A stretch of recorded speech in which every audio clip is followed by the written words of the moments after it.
Inside the Scoreboard. As always, I'm Corey, and we're diving straight into the NBA playoffs, man. It's so much going on. We have to recap. So much going on. It's top to bottom. Eastern Conference, Western Conference. It's a very, very fun time for NBA fans. Right now, Milwaukee Bucks, we can start right there out in the East with the former champs, Milwaukee Bucks. Very good team, obviously a great team. They just won the championship last year. To me, this series is not so much as about Milwaukee. I feel like they're doing what we expected them to do. My biggest bone is kind of with the Bulls. I would expect the Bulls to have a little more fight in them. To me, I'm seeing a lot of guys looking around and looking at DeRozan. Too much is being put on DeRozan. The guy is playing out of his mind. The one game that they actually did win, Game 3, I believe, he had 40, Game 2. I think it was Game 2. He had 41 points. I mean, you can't ask much more from a guy like that. He just didn't have the help. I know these guys were down a major point guard in Ball, but I was expecting a little more fight. I was definitely expecting a little more fight. To me, that series, not so much about Milwaukee. Salute to them. Giannis is going to me, keep being Giannis. And I would expect to see them advance, maybe even another round. They're very good team, very well coached. We know they play defense. We know what we're getting with Milwaukee. Again, my biggest bone is with Chicago. Right after that, you got to talk about Philly. Philly right now is in what almost looks to be a dogfight. And I don't think any of us was expecting a dogfight when we saw that the two were matched up. At least I didn't. I know Toronto usually is a very well-coached team. The organization has been trying to prove a winning mentality in their organization. They lost a lot of big pieces over the last 3 or 4 years, and yet they're still being somewhat consistent. This series is all about Philly. This series is all about Philly. They're doing what they can in regards to just keeping things competitive throughout each. They're playing hard. They're being as competitive as they can. Joel Embiid is being Joel Embiid. But Philly has a lot of pressure. I'm not so much worried about can they get out of this Toronto series. I'm confident that they will. I am very confident that they will. But I'm worried that the pressure that's on Philly right now to win right now is going to come back and bite them. Doc, we all know, is a proven coach. He's a great proven coach. There's no question about that at all. No question about that at all.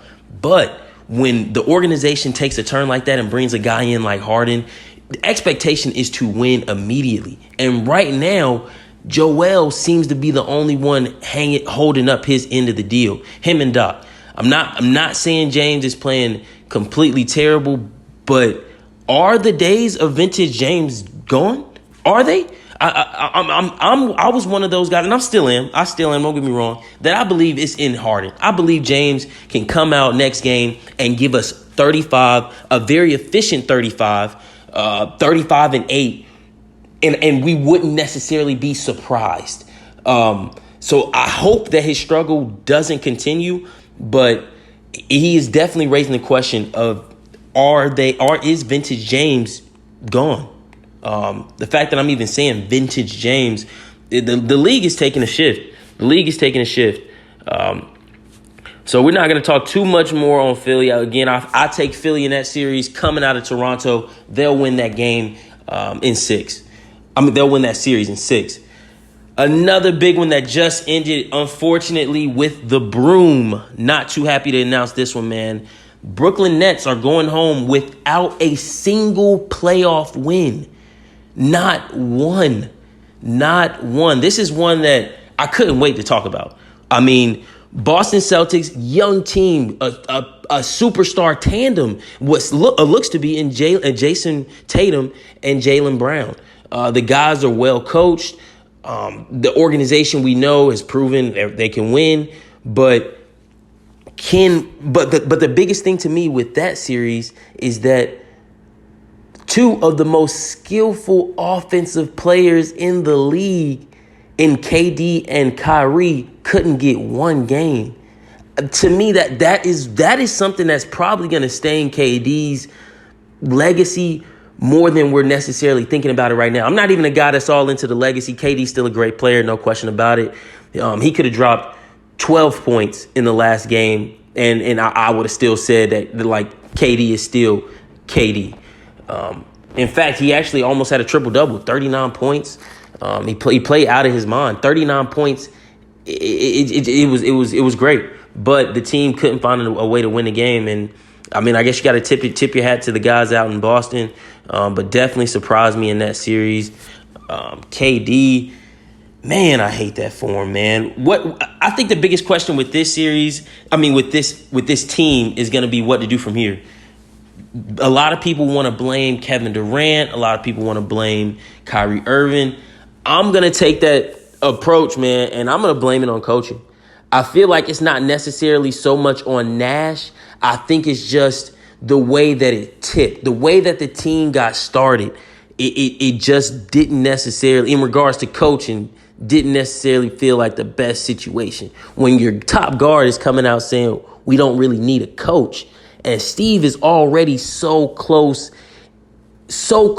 in age to the guys on the team, that's just not a good way to start it. Because if you cannot coach the best players, meaning if you cannot discipline the best players in the heat of the moment, how much respect and how much cohesiveness are you going to have across the board with those other guys? With those not 1 through 5 or 1 through 3, but I'm talking about 4 through 13. The rest of the team, the entire team, how much cohesiveness and respect will they have for you, or willingness to buy into whatever system that you're putting there? To me, they're going to have to make a coaching change.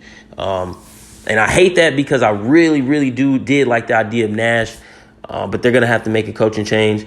And Boston, shout out to them. They'll definitely move on and keep competing. Next, we got another disappointment, man. I was rooting for these guys. Atlanta just got sent home last night 4-1 to Miami Heat. I feel like these guys have played great in regards to Hawks. They played great. Shout out to Nate McMillan. Team just couldn't get it done. Miami was ultimately the better team. Atlanta has to take a step back over the offseason and look at other guys that can assist Trae Young, because I know we kind of got almost used to the way Trae Young handles teams, even under pressure, even well-coached and defensive-minded teams. Take a look last year. He was balling through the playoffs, absolutely balling. I don't think anybody ever thought that they would get as far as they did last year, and that was all. It seemed like all because of Trae Young. He was just playing out of his mind. And now we see him struggle, especially last night. We see him struggle. He actually had 20 turnovers throughout that series. And I'm not putting so much of that on Trae Young as I'm crediting Miami. Miami's a good team. They did what they were supposed to do, being as high-seeded as they were in the East, to a team like Atlanta. They did what they were supposed to do. So I'm more so crediting them. Ladies, gentlemen, y'all out there, don't be surprised, man, if y'all see Miami in the NBA championship.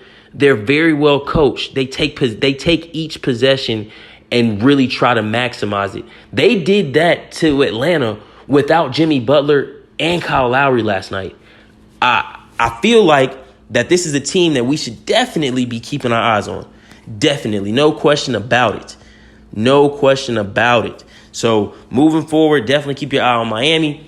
Now, this one is the fan favorite, baby. This one is the one. Last night, Ja Morant led his team to victory with 30 points, including a game-winning layup with 1 second left on the clock. Now, this is one I watched live, like I do a lot of the games, but I didn't miss a beat on this one.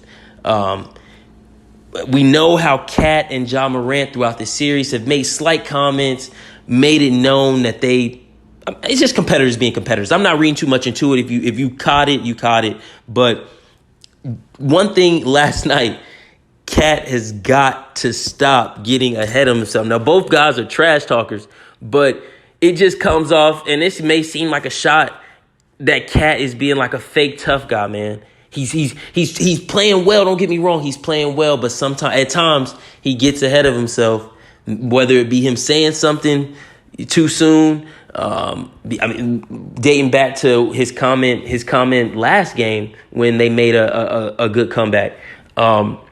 We in Minnesota now, or excuse me, that was game 2. We in Minnesota now, or game 3. We're in Minnesota now. In regards to when we get to Cat saying when we get to Minnesota, it's gonna be different. They ended up winning that game. Now let's go back to last night. Cat was hushing the crowd and be really excited, with the 13-point lead. But then his team let them get back in it.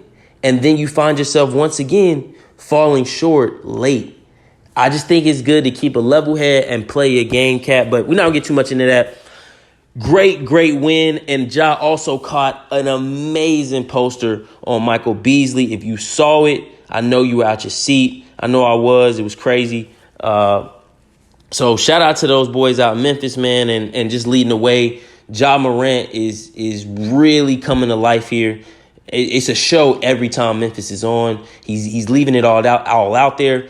In comparison, his athleticism is absolutely crazy. He's in the same category with the D Rose in his prime and Russell Westbrook. Just the freakishness, especially a few years ago, the freakish athleticism at the one, to have that athleticism at that position. It's amazing to watch. I know as a fan. So keep doing what you're doing, Ja. I hope to see these guys play well. They just don't always make the best decisions. So I think that may come back and bite them in a series where they looks like they'll have to play Golden State. But Ja is showing this is his time. If this was forget what I'm saying. Forget what the next man's saying. This is Ja's time to really come to life. He hasn't had this stage yet. He's so young, man. He's 22, I believe. He's just getting there.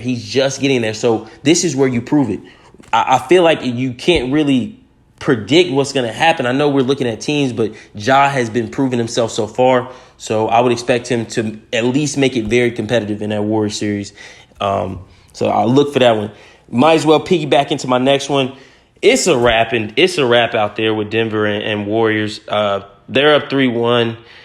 Jokic is playing great. Team is doing what they can, but it's just not going to work. It's just not going to work. They have some stuff that they need to work on. They have some pieces that they probably need to allow to heal. They were down Jamal Murray, huge loss right there.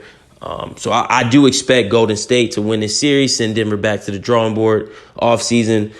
But definitely don't forget about Denver over the next 3 to 5 years, man, between the new additions to me, not powerhouses, but guys that are going to be regularly competitive out in the West is going to be Dallas and definitely Denver. As long as they stay healthy, continue the same system, they'll be good. Jumping down to another one, Dallas and, Utah. 3-2 right now out in Dallas. What at first was a Luka-less series has now turned into Luka doing what we expect Luka to do. Playing great. His team is playing great. Utah, to me, this is more about Utah. Once again, just disappointed. I feel like we've been singing the same song for the last 2-3 years as far as with Utah. Good regular season team, usually well coached. We know what you're going to get in Donovan Mitchell. It's just sometimes the other guys, more so for me, Rudy Gobert. Rudy just doesn't get the job done, man. And sometimes he makes bad decisions down the stretch. And I know you cannot put it on one guy, but it just seems to be a regular thing. Either he's being outplayed all around, or the other guy's just being more physical with Rudy. He'll have good games in postseason here and there, but for the most part, he's not a guy that's reliable. Not saying that should be a guy that you can rely on other than defense. But sad, I feel like Dallas is going to win that. Utah, in order for them to pull back and win the series, is not going to necessarily take a miracle, but it's definitely going to take some shooting in the foot on the Mavericks' part. I think this is their series, and they should win that series in 6. Last one, tapping into another one of my favorites, Chris Paul, Devin, and the Devin Booker-less Suns are right now 3-2 with New Orleans Pelicans. I feel like New Orleans is playing great. They are a coming-of-age team right now. You got B.I., Brandon Ingram playing great. I mean, just dropping bombs. In game 2, he had 37. In game 3, he had 34. In game 4, he had 30. In game 5, it looks like game 5, he still dropped great numbers. So I feel like B.I. is a guy that's coming to age right now. It's exciting to see Pelicans out there just playing good basketball.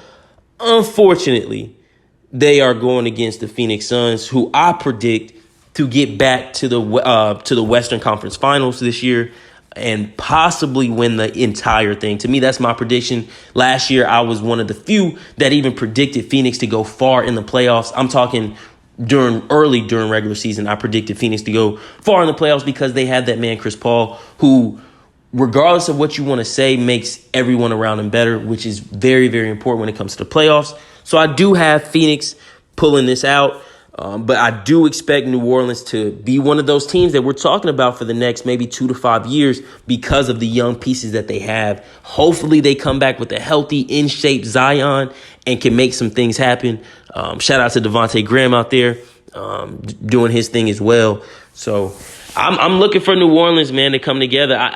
Overall, the playoffs has just been so fun. I just hope y'all enjoying it really as much as I am, because it's not too much more that I can ask for as a fan. It's not too much more that I can ask for as a fan. And you know, with everything coming up here in the offseason, we'll be coming back with more news.